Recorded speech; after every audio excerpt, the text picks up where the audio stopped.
Hi, I'm Doug Lapp. I'm the town administrator here in Rockland, and I'm pleased to be with you today with Courtney Bjorgaard, our assistant town administrator, and Allison Quinn, our town planner.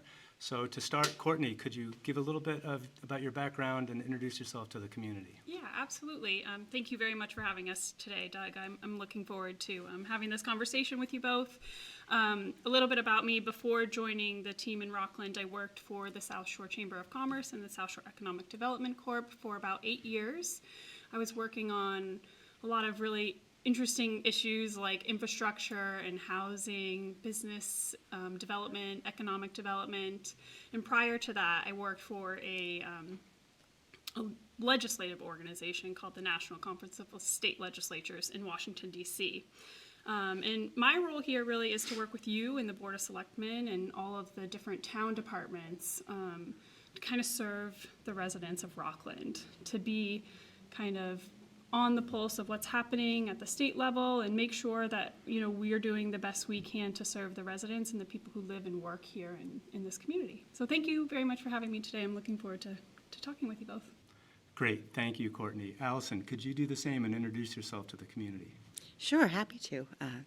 So I first started off working for Frank Baker. He was the Dorchester District Councilor for the City of Boston.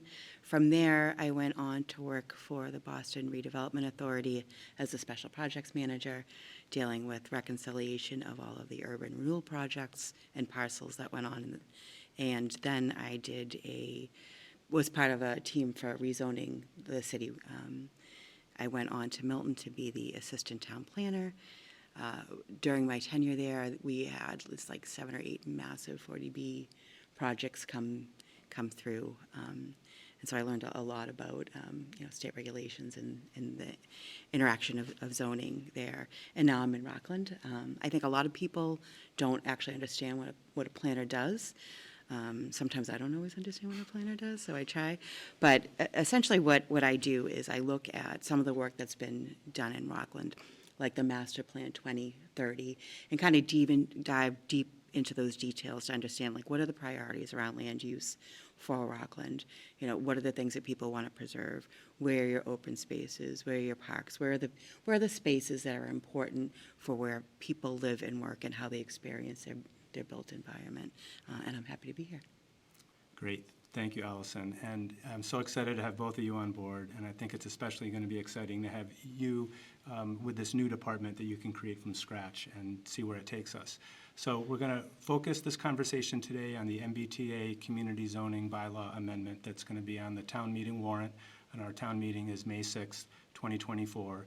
And Courtney, if you could start maybe and just at a very high level talk about what the MBTA Community Zoning Law is and why does it apply to Rockland? Sure, absolutely. I think that's a really good question, Doug. I think there's a lot of kind of questions about what this law is and how it's connected to the MBTA, and I think it's important to kind of get back to like what the purpose of this law was. So this law was introduced under the Baker administration as part of the Housing Choice Initiative, and it was passed as part of an economic development bond bill.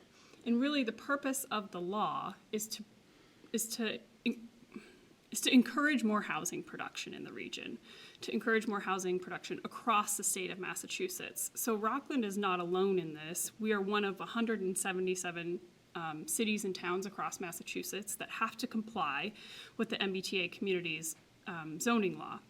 And really the goal is for the state to increase housing production across the Commonwealth because it's been in a state of housing crisis for quite some time. And it is connected to the MBTA in the sense that that's kind of how the state structured the law. It said, okay, Rockland, you are a community that is adjacent to both Abington and Weymouth who have a commuter rail station, who have hard infrastructure investment in their communities. And so therefore, we're going to categorize you as an adjacent community. There's lots of different categories as part of this law, and there's some requirements for each of those categories.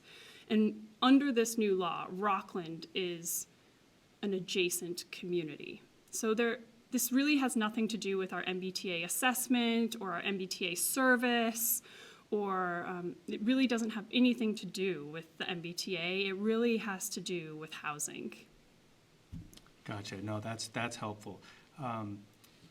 Allison, if you could talk a little bit about Milton. You mentioned in your introduction that you work there in the planning department.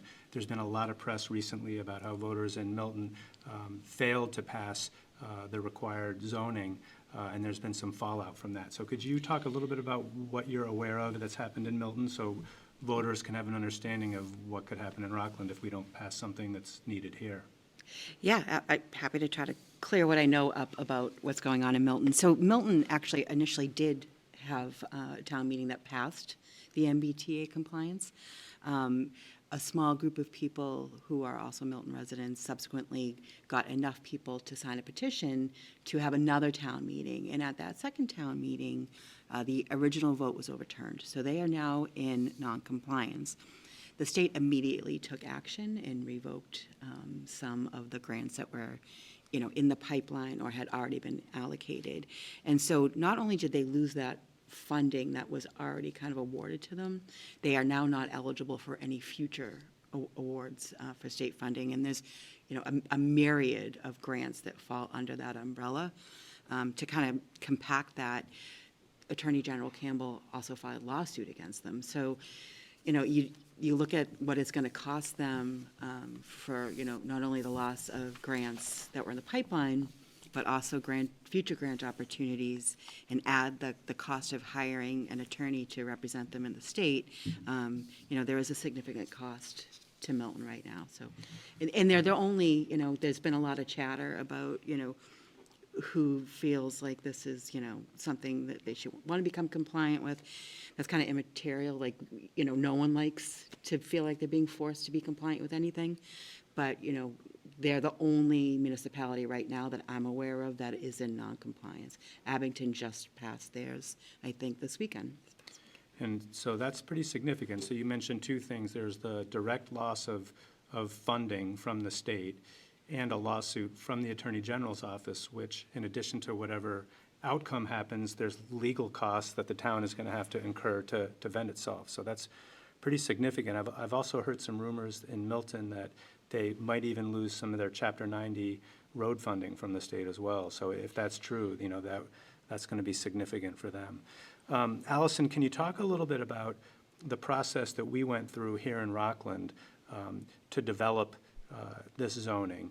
And in particular, I've heard some questions in the community about whether it was the Board of Selectmen that handpicked the location of the zone. So can you talk a little bit about the planning process and how you came about with both the zone as well as the language? Sure, absolutely. So the Select Board do not have any purview over this particular piece. When I was onboarded here, one of the first things that we did was look at former ATA Jen Constable's work. She had gotten a grant to work with a consultant and the Metropolitan Area Planning Council. They had potentially identified doing a wraparound of the existing downtown 40R overlay. But that would have needed some additional footage, square footage to meet the minimum compliance. So that was an area that was explored. We had also looked at the Union Point, that area in Rockland, to understand if that would be an eligible space, but unfortunately, that minimum compliance wasn't able to be modeled in that area, especially given that 82% of it was just voted on at town meeting to be set aside as permanently restricted open space. So this area was an area that we had kind of identified because it is packed up against a park and ride. So it's kind of within the spirit of the MBTA language. It also abuts 3A. It's along the Hingham line. It really represented an area that had the minimum impact on the small residential, single-family, large acre parcels that everyone wants to protect. So that kind of became, where we focused while we were modeling, and it turns out that it was able to meet that minimum requirement. And again, just for the benefit of the audience, so we're talking about sort of the northeastern part of town, along north of Hingham Street, along by the Park and Ride, by Route 3, and sort of the town of Hingham on the northern side, generally is the geographic area. Correct, and that was supported by the planning board, not the... Yeah, right, Exactly, and so you had, there were public hearings with the planning board, I imagine, right? There And- were two public hearings with the planning board where this was discussed. There were also two informal discussions at the Zoning Board of Appeals that were publicly notified. So we did have some community process.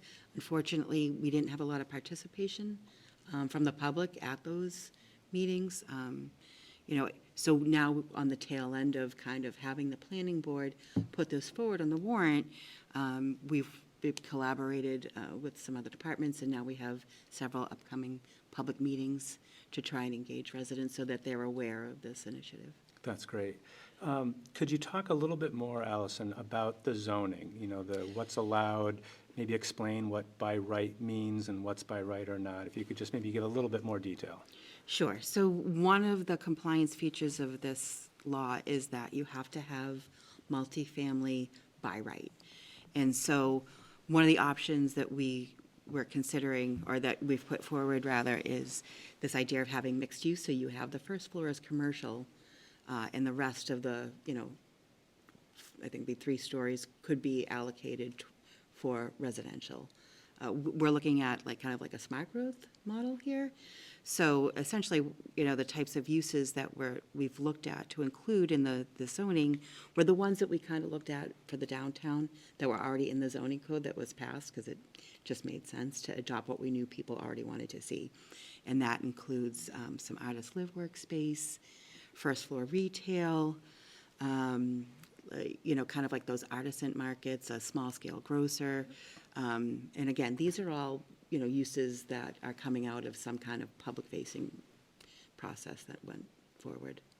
That's great. And I don't know, Courtney, was there anything additionally as far as maybe describing the zoning for the public that you'd want to add to kind of explain why it's beneficial and kind of how it complies? Anything you'd want to add to that? Sure. I think the only thing that I'll kind of add to Allison's comments is that, you know, we took the process that was done before both Allison and I joined the team of Rockland back in October.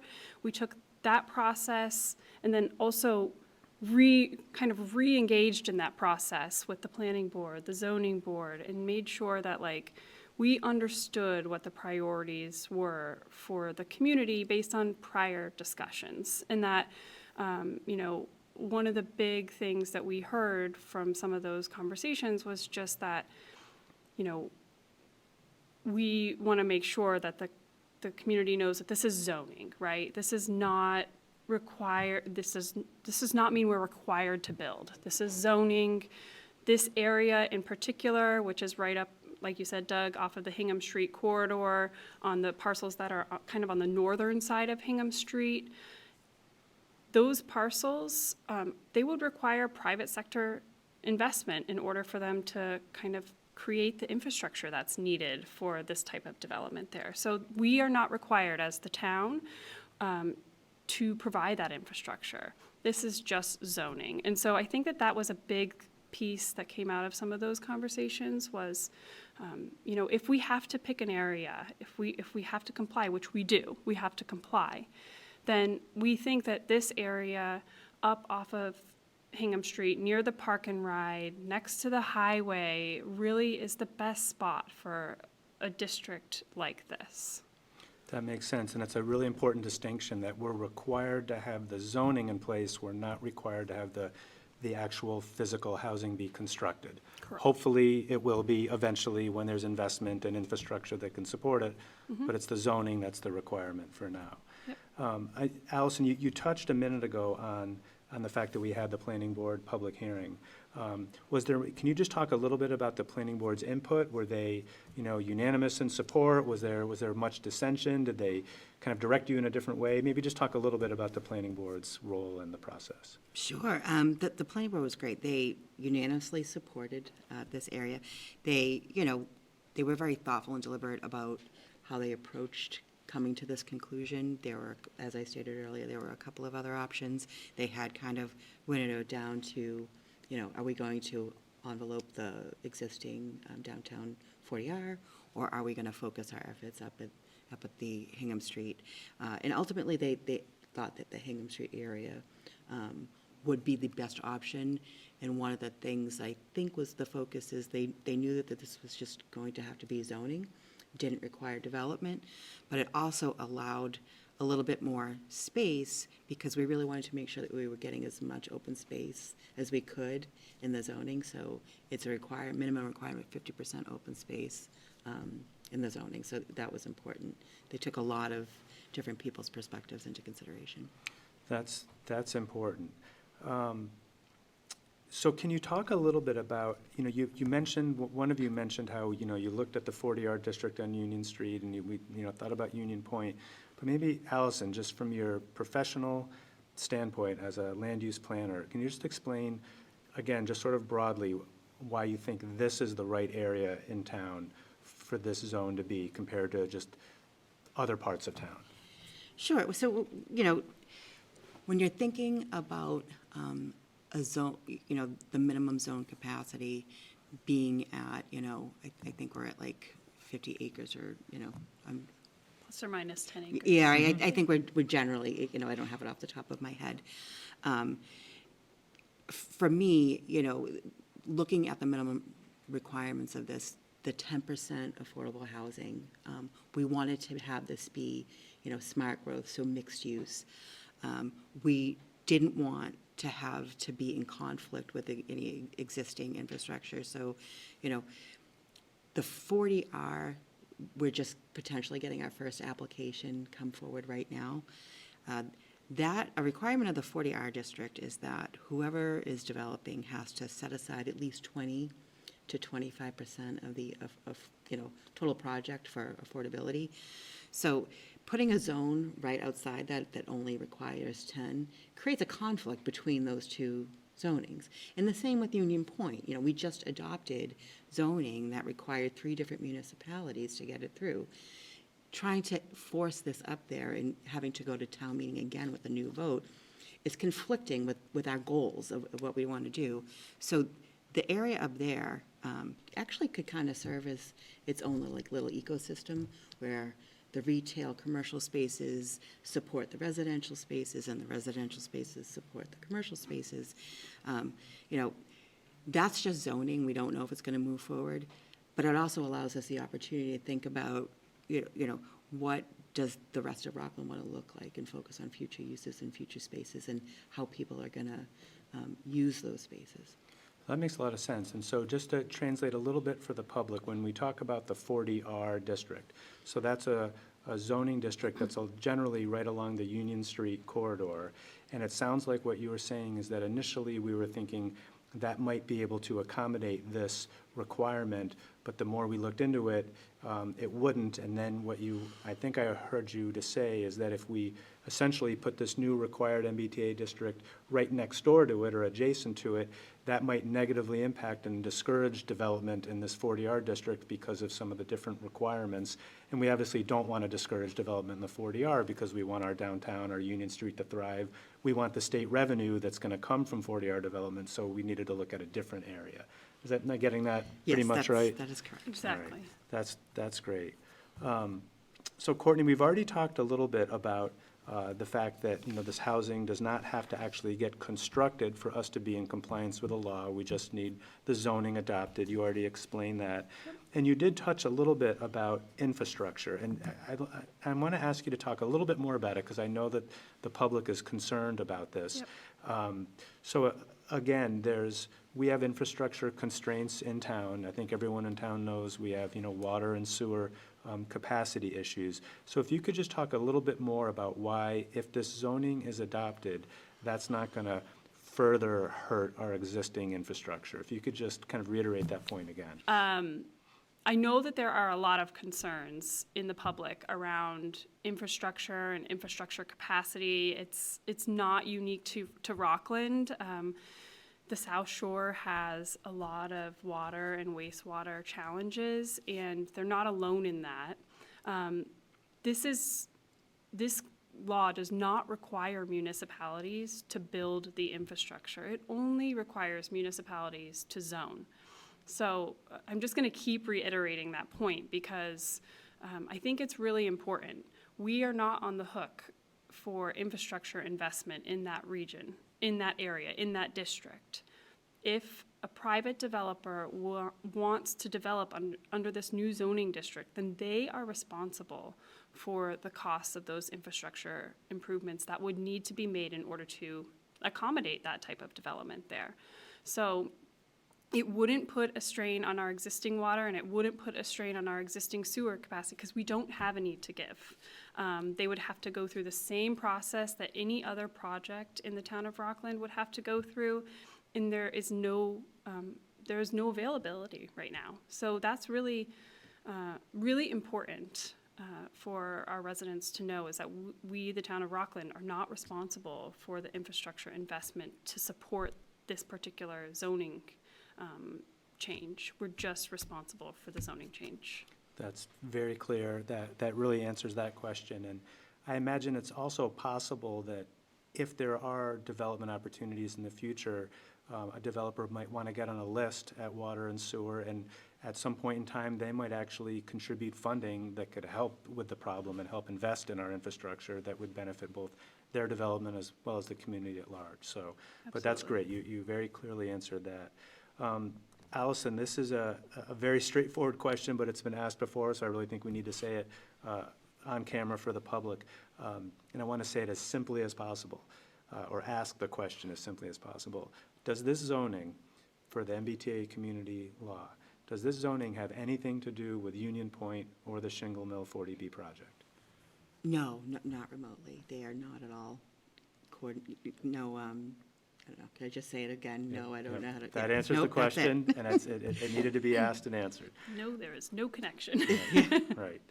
And then also, Allison, we've talked a little bit already about what happened in Milton, but maybe just more broadly, if you could talk about what would happen if the town of Rockland does not vote to pass the zoning bylaw amendment at our town meeting in May of '24.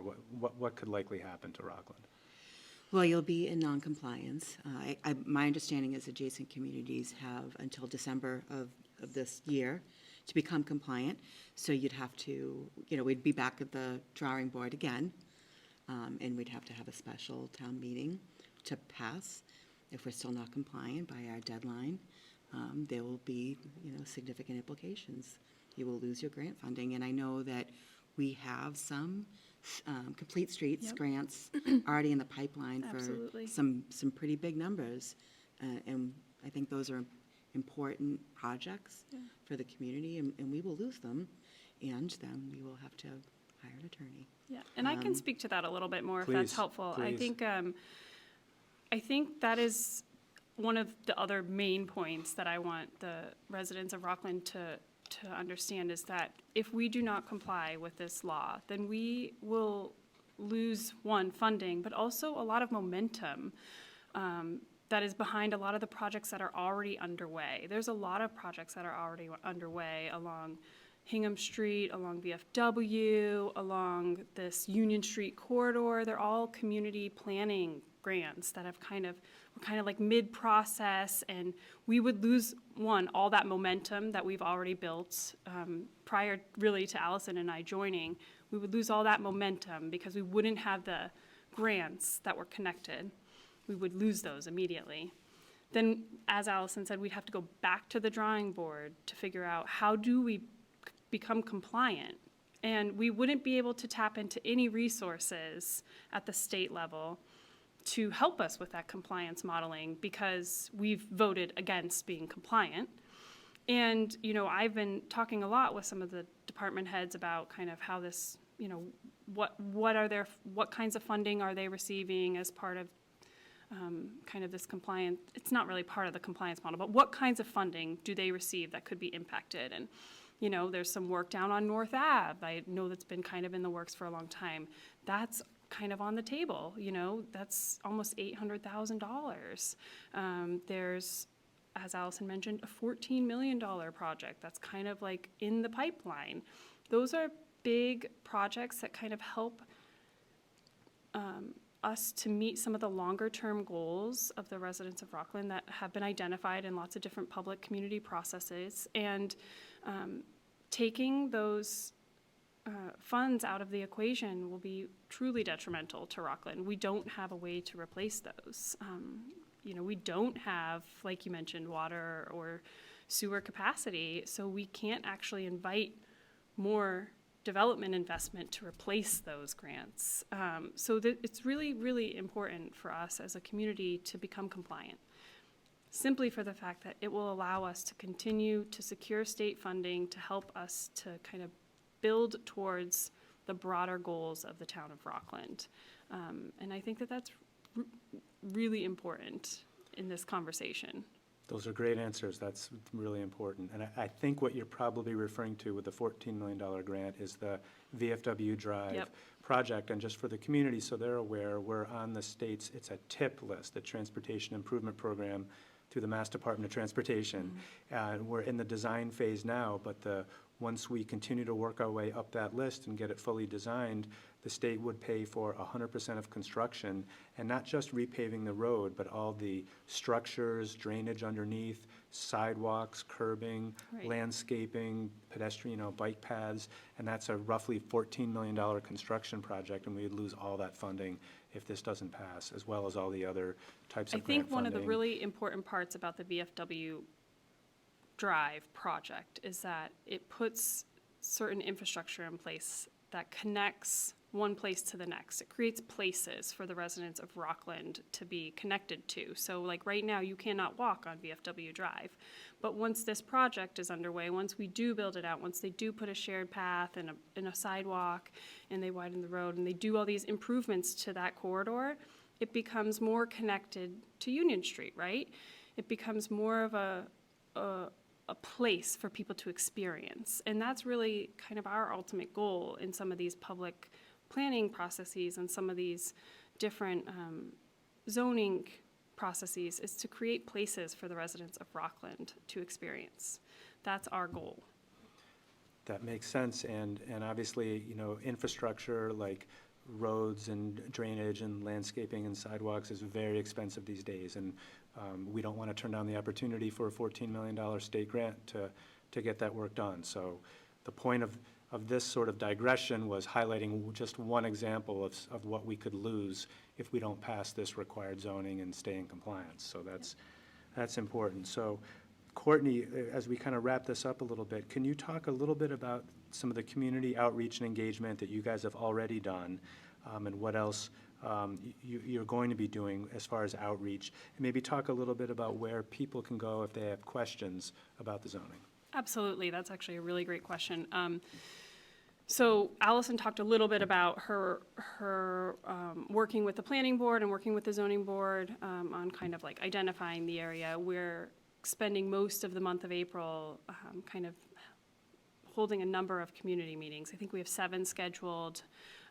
All of the information about the zoning is available on the planning department webpage, on the Town of Rockland's website. It has the map, it has the zoning language, it's got all of the community meeting dates. We're actually working really closely with any resident that does have a question. You can email myself or you can email Allison. You can come into our offices and talk to us about it.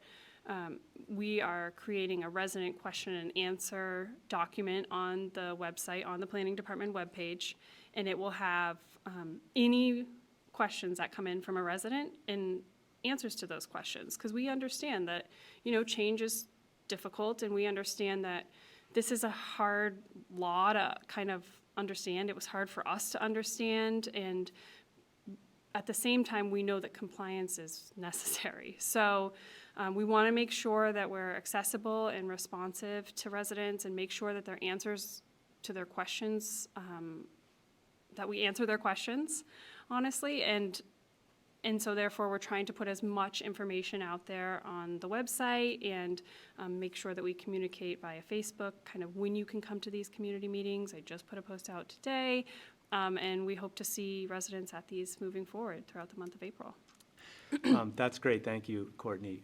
Allison, is there anything else you want to highlight that we may not have touched on so far? Actually, yes, and I should have mentioned it earlier when we were talking about this area and the zoning, and it kind of skipped my mind.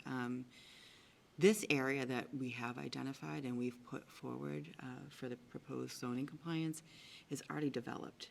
So anything that happens on this site would be redevelopment. there's no, again, it's just zoning. It's not a requirement that anything be built there. We're not on the hook for anything. But I think that it's a distinction that's worth noting. So I just want to make sure that I put that out there. That's a good point. Rockland is only roughly 10 square miles, and so pretty much anything significant that's going to happen in town is going to involve redevelopment because we're mostly built out. That is a good point. Any closing thoughts for you, Courtney, that we may not have touched on? And if not, that's okay. I think the main thing I just want to drive home is that we need to be in compliance so that we don't lose our funding sources. Again, we have a lot of different projects in the works. We want to keep those projects moving forward, and the way to do that is to comply with this zoning, and it is just zoning. Got it. That's great. Courtney, Allison, thank you so much. This is complicated and very technical, and I appreciate your ability to communicate it clearly for voters that may not be managers in towns or professional land use planners, but that kind of communication is really important. So thank you both. Thanks for having me. So thank you for watching. Until the next time. Take care.